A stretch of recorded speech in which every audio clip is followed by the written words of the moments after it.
Hallelujah. Hallelujah.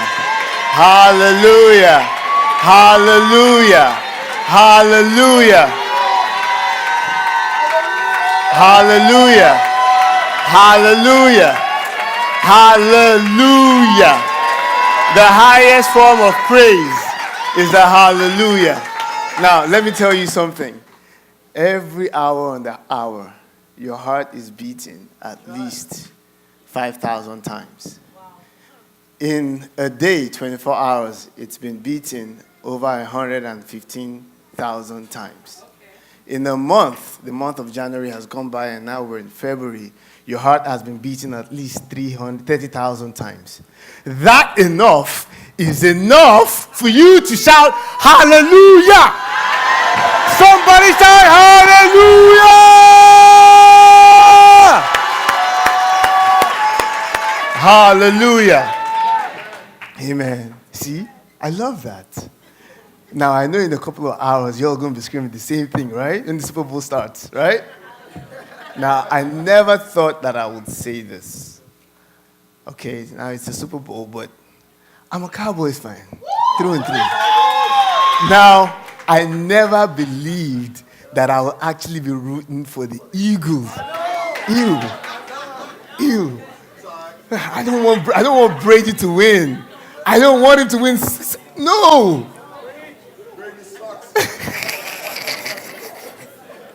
All right. So, before I even go into this, the sermon this morning, I'm going to tell you guys a little joke. You all are going to laugh at my jokes. Be nice. If you don't laugh at the joke, just laugh at me. That's fine. It's part of the job. Now, the work we will do with that. Did I say that? Sorry. I thought... It wasn't supposed to say. All right. So, how many pastors does it take to screw in the light bulbs? If you know the answer, don't say it. Somebody said, how many pastors does it take to screw in a light bulb?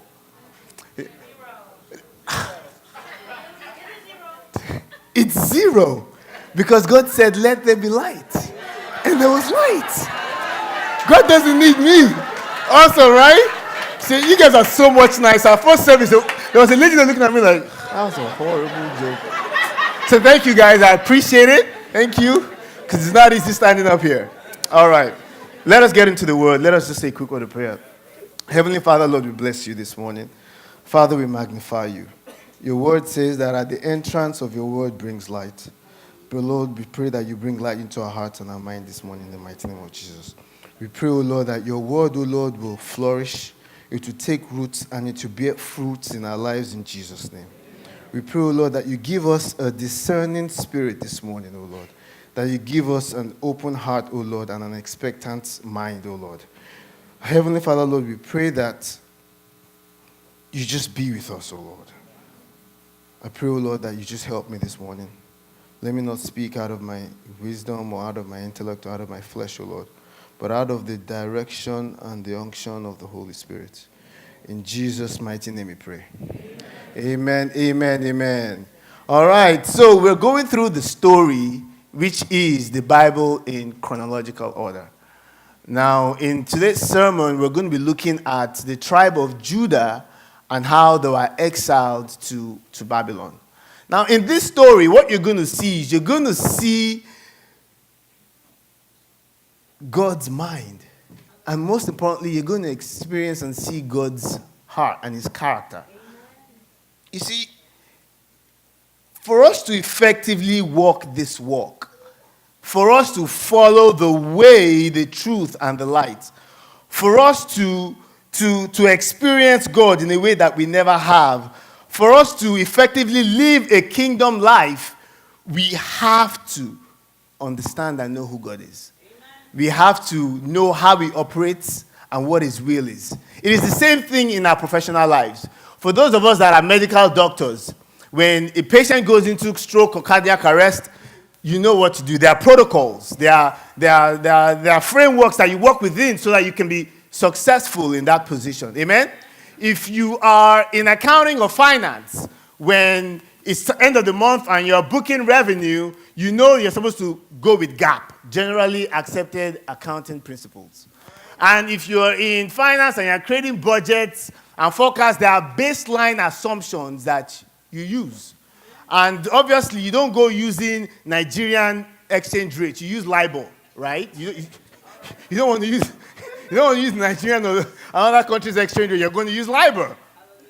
It's the same thing in the kingdom of God. The Bible is our protocol. The Bible is our procedure. The Bible is our manual. The Bible is our framework for everything that we do in the kingdom of God. You see, because the Bible not only is just a procedure, it reveals God's mind. Amen. It reveals God's heart. And that's why David was a man after God's heart. Amen? Amen? All right, so before I even go into the sermon, there's something that I want to explain to you guys that I think and maybe one of us struggle with, is that I'll give a good analogy, which is when a manufacturer of a car is manufacturing a car, like General Motors, there's an assembly line. They create the frame, they create the chassis, then they create the frame and everything.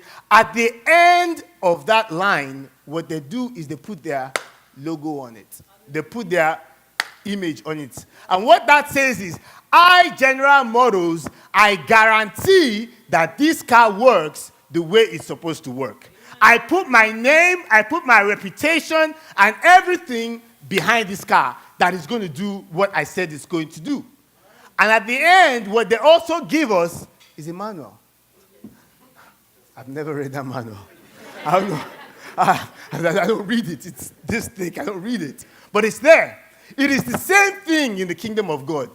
You see, everything that car needs is in that car. For the car to speed up, it's been given an accelerator. For the car to hold back a little bit, they've given it a brake. For it to keep you warm, there's the heater. For it to play music, there's the radio. In the kingdom of God, everything that you need in this life to be successful is already in you. Everything that you need is already in you. Once you give your life to Christ, the Holy Spirit empowers you. Amen? So now we complain that it is not working. Well, the problem that we're having is we're not reading the manual. You see, because all I read is how to turn on the AC, how to adjust the seat. There are 25 functions in that car, and I'm only reading 4.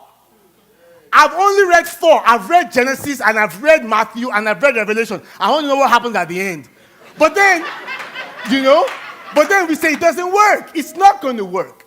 We haven't read the manual. That is how it is in the kingdom of God. There are procedures, there are protocols, there are frameworks that help us to be successful. But the Holy Spirit empowers us. Amen? All right. So, now that was another sermon on its own. So, we'll move on to the real sermon that I was supposed to be preaching this morning. All right. So, now the tribe of Judah is being led by Manasseh. Manasseh is the only son of Hezekiah. And the Bible says that Manasseh has done evil in the sight of the Lord. The Bible says that he erected altars to different gods. He bowed down to all the starry hosts and worshipped them. He sacrificed his own son. That guy is gangster. He sought omens, consulted mediums and spiritists. He shed so much innocent blood that he filled Jerusalem from one end to the other. And that's a lot of blood. That's a lot. And so God wasn't pleased. So in 2 Chronicles 36, 15 to 16, it says, the Lord, the God of their ancestors, sent word to them through his messengers again and again, because he had pity on his people and on his dwelling place. But they mocked God's messengers. They despised his words. They scoffed at his prophets until the wrath of the Lord was aroused against the people, and there was no remedy. You see, the first thing I want us to understand is that God is gracious. God is gracious. What I find very interesting, that God was not upset with them while they were sinning. Bless you. That was powerful. I feel the Holy Spirit already.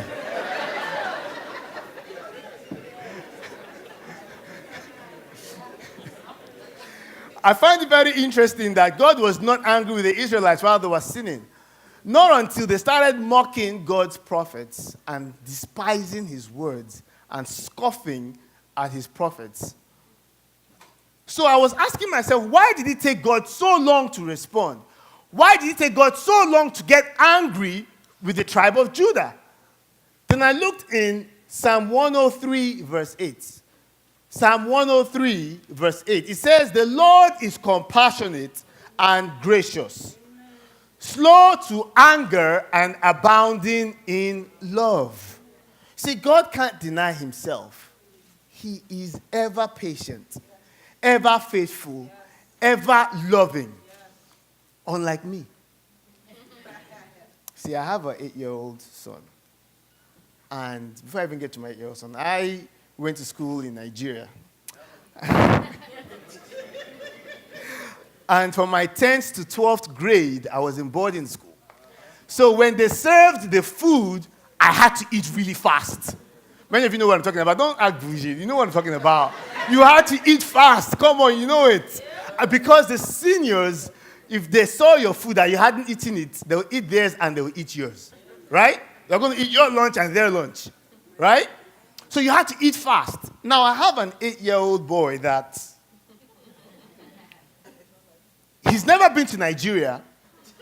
So he's been to Nigeria. He's not lived there. He's only been there twice. But he eats at such a fast pace. It confounds me.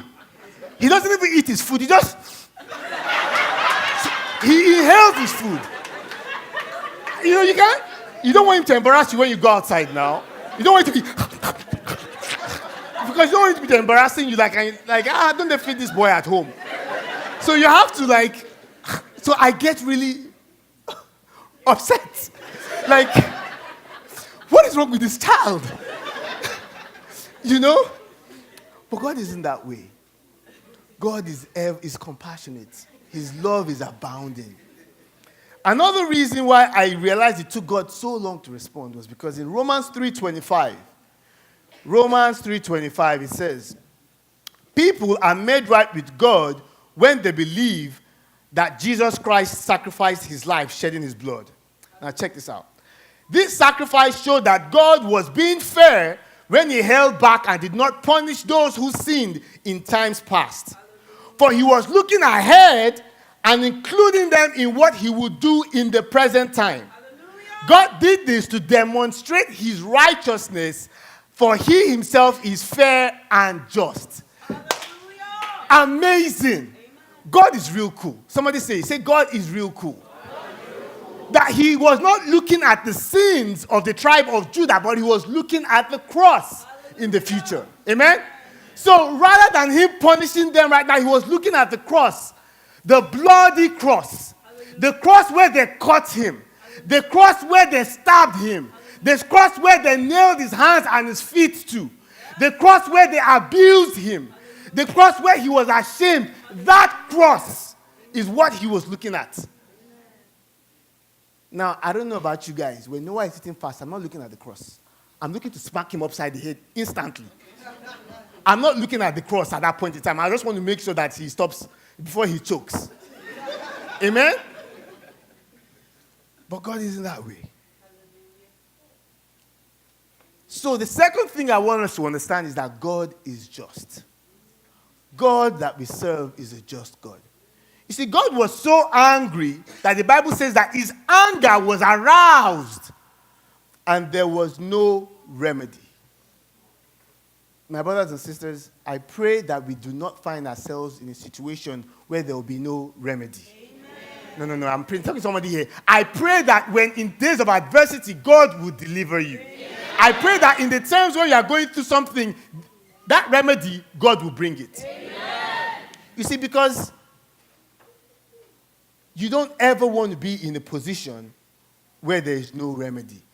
Because when your enemies are chasing you, you can run to God. Amen? But when God himself is against you, where do you go? I mean, which rock? Is it Olumoro? I mean, not Olumoro, but is it Mount? I mean, where? How? Rushmore. Thank you, Mount Rushmore. Is that the rock you go to? No, there is no rock you can hide. There is nowhere you can go. He will find you. There's no rock. That's why David said that it is a fearful thing to fall into the hands of the living God. That's right. Because David lived it. David experienced it. You see, because when David was adulterous and he committed murder, God dealt with him. He lost a child for it. And that is a hefty price to pay. So I pray that we do not find ourselves in a position where there is no remedy. Because it means that you feel that Israelites were going to feel the full wrath of God. And that punishment they were going to serve it, period. The third thing that I want us to know and realize is that God is merciful. We serve a merciful God. So the Bible says in Jeremiah 29:11, it says, I know the plans that I have for you, saith the Lord. Plans of good and not of evil. To give you a future and a hope. And to bring you to what? To an expected end. You see, because God said that, I know the plans I have for you. And that is why I always say we are never without a plan. We're never without hope, because God is never without a plan. We are never without hope because God is never without a plan. So I looked at that word hope and I said, hope. In Hebrews 8 it says that hope is a strong and trustworthy anchor to our souls. So where does our soul come from? Our soul comes from God. So when God was making Adam, he breathed into Adam, and Adam came alive. Adam's soul, like all of us, was already in him. But when he breathed into him, he came alive. And that is why when somebody dies, they take their last breath. They don't inhale and die, right? What do they do? They exhale. They expire. So when they're expiring, that soul is going back to who made it? Him. So hope is a strong and trustworthy anchor for our souls. Now, ships, when they go and they dock at a port, what do? They release their anchor all the way to the bottom of the sea. That anchor holds the ship to make sure that the winds and the torrents doesn't blow the ship ashore or into the sea. So now let's look at that. Hope is a strong and trustworthy anchor that keeps us and our soul in Christ regardless of what the circumstances and the winds of life will do. Okay, makes sense. So now what is faith? Faith is the substance of things hoped for. Hoped for. Evidence that you cannot see. So now let's redefine faith. Faith is the substance, something that you can feel and trust, that you can hold, of something that you anchor your soul to God, but there is no evidence that it is there. So faith is the substance or something that you are hoping for, that you've anchored your soul to God, despite the fact that you've taken that exam 5 times and you cannot see evidence that you're going to pass it. Faith is that you have been looking for a husband and you cannot find one, but yet you've anchored yourself to God and said, no matter what, God is going to do it for me. Faith is that you have graduated college, you cannot find a job, but yet you've anchored your soul to God and said, yes, Lord, regardless of what the life says, I trust you. Faith is holding on to God despite there is no physical evidence. But you've casted your lot to God. People are looking at you like, what's going on with this guy? Your mates they've already started making money. You feel like you're still stuck. But yet you've anchored. No doubt. Hallelujah. No shaking. I trust God 100% regardless of the circumstance. That's God. So now, the plan. What was God's plan? What was God's plan for the tribe of Judah? Now, we'll see that in Jeremiah 29:10. It says, when 70 years are completed for Babylon, in other words, the God of justice was speaking then. They had to be in Babylon, exiled for how many years? 70 years. That's a long time. God is a God that is just. But here, get this out. He says, I will come to you and fulfill my good promise to bring you to this place. So in other words, you've been waiting for a job, things are not working, but yet God is telling you there is a good promise. Yes. God is saying that I still got it. You might not see it. I got this. All right. You see, God is still in the business of restoration. God is still in the business of restoration. Amen. When all your mates are making money and you cannot find a job, when God restores you, it will be like it never happened. Yes. When you've been trying to have that baby and you cannot have it, when God restores you, it will be as if it never happened. Yes. Because guess what? No one is looking at the past when you're struggling. They see the glory of God right in front of them. Somebody shout hallelujah. Somebody shout hallelujah. God is still in the business of restoration. He restored Job, didn't he? Everything that Job lost, what did he do? He restored it. That is the God that we serve. So, now I have another wonderful 5-year-old girl. She is the opposite of my son. Now, when we give her food, we give her a little rice, a little bit of vegetables, and a little bit of chicken. Sophia will eat the rice first, finish it, then she'll move to the veggies. Eat it, finish it, then she moves and saves the best for the last, the chicken. They don't mix. They cannot mix. Now, they must not mix. Now, in my mind, I'm thinking he ends up in the same place, all mixed up. But it cannot mix for her. Now, when she's done eating, now she's super slow. So now I have one that is a speedster when he's eating, and I have one that takes her time. You can feel my frustration in the morning when I'm dropping them off, can you? I know I'm talking to some parents out here. So, when she's done, I can't dash out of the house. Why? She's eating rice on her hair. There's rice on her hair. There is rice all over her face. There is rice on her clothes. There is rice on the table. There is rice everywhere. You can almost see the anger begin to well up inside of me. Right? And then my wife, who is the merciful one. See, my house, I bring the justice. My wife brings the mercy. I'm about to explode, and my wife just walks in. Obviously, that's how she walks, right? She walks in, and she just looks at me.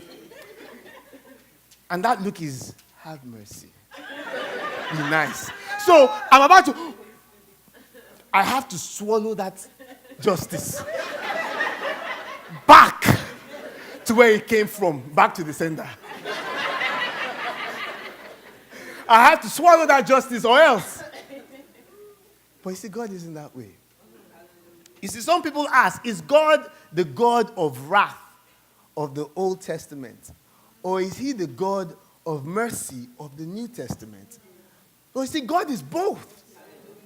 He's the same yesterday, today, and forevermore. He is both because the full wrath of God was poured out on Christ on the cross. The full wrath of God, the beating, the cutting, the stabbing, the nailing, the chastisement, all of it was on the cross. So that the full mercy of God could be poured out on you and me. I don't know about you, but hallelujah. Hallelujah that I did not have to endure that. Hallelujah. We serve a living God. Now, to the third point, the fourth point. God is love. God is love. You see, the Israelites had forgotten who their God was, their first love. They were busy doing the, hey, hey. That's what they were doing. They have forgotten. My wife is embarrassed. She's like, please stop doing this. Have some dignity. So that when we go outside, they're not looking at us. Isn't that the person that was doing the... I know, babe. I'm sorry. Right? It's recorded. Alas. That's the work that we are doing. You see, because God wasn't looking for payback when they were messing up. He wasn't looking for payback. He was looking for their way back to him. He was not looking for payback. He was looking for how can I restore them back to me. You see, because what you love will change the way that you live. But how you live will not change the way that God loves you. You see, if you love money, it's going to change the way you live. If you love food, it's going to change the way you live. A large percentage of your budget will be going towards food and clothes. You know, if you love cars like I do, a large percentage of your budget, which my wife does not agree with, goes towards the car.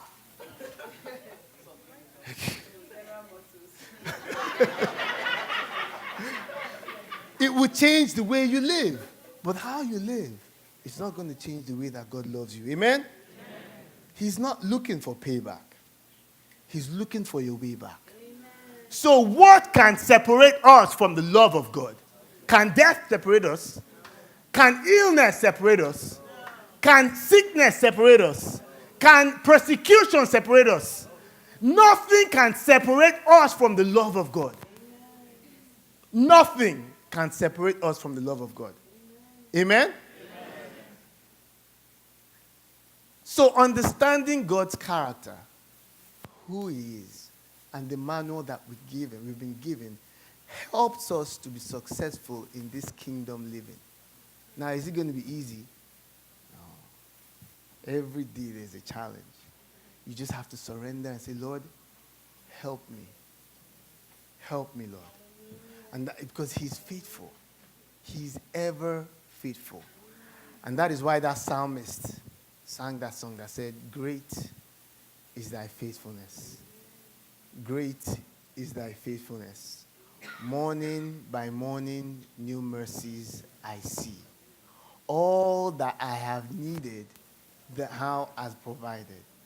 Great is thy faithfulness, Lord, unto me. Amen? So let us just close our eyes and say a quick word of prayer. Heavenly Father, Lord, we bless you this morning. We thank you, Lord, for your word. We praise you, Father. We exalt you. We lift your name on high. We pray, O Lord, that your word this morning, O Lord, will be like a lamp unto our feet and like a light unto our path, O Lord. That it will help us this week. It will elevate us this year, O Lord. We give you all the glory. That this year, O Lord, will be the year of our seventh season, O Lord. That this year there will be breakthrough, O Lord.